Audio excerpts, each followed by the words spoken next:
Have you noticed this? There's a 400-year-old devotional hymn from India that's suddenly, well, it's everywhere. It's popping up in viral social media trends, it's being remixed into lo-fi study playlists. It's called the Hanuman Chalisa, and today we're going to break it all down. What it is, who its hero is, and why these ancient verses are hitting so hard right now. So here's our game plan. First, we'll figure out what a Chalisa actually is.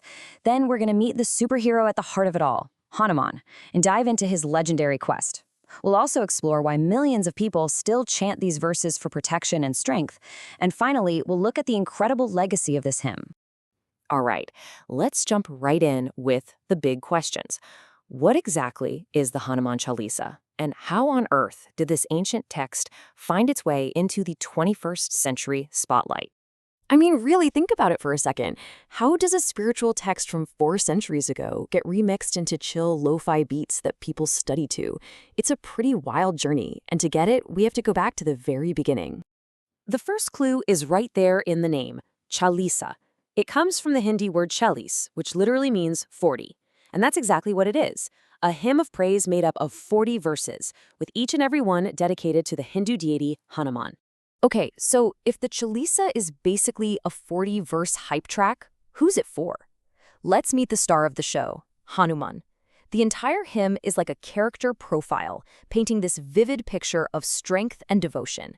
The Chalisa doesn't waste any time. It introduces Hanuman with this incredibly powerful title, Mahavir Vikram Bajrangi. Now, this isn't just a fancy name, it's like his whole resume packed into 3 words. So what does it mean? It translates to the great hero, valiant with a body as strong as a thunderbolt. You know, a Vajra. So right from the get-go, we know he's this being of just immense power, a divine protector. But it's not all about brute strength. The hymn also gives us this really rich visual description of him, using this phrase, Kanchan Varna Viraja Subesa. This line paints a picture of him having this radiant, golden-hued body. It says he's finely dressed and even describes his handsome features, his earrings and his curly hair. It's all meant to show his divine nature. And finally, the hymn gives us his origin story. It tells us he's the son of the goddess Anjani and Pavan, the wind god. And that parentage is totally key because it helps explain his extraordinary powers, like being able to fly and move as fast as the wind. So we've established he's this powerful divine being, but the real heart of the Chalisa isn't just about who he is, it's about what he does with that power. And this is where we get into his great quest, an epic story of devotion and service to Lord Rama. The hymn basically runs through his greatest hits, so to speak. And these are some truly impossible feats. He leaps across an entire ocean in a single bound. He finds the kidnapped Princess Sita. He single-handedly sets the Demon King's entire capital city on fire.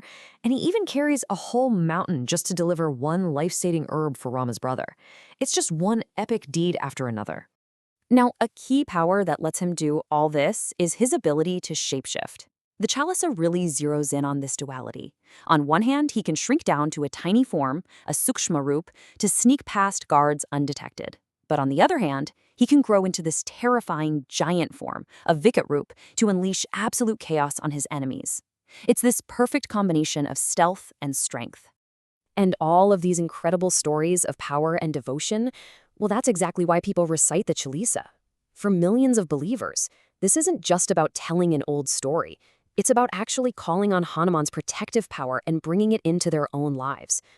See, the hymn makes some really powerful promises.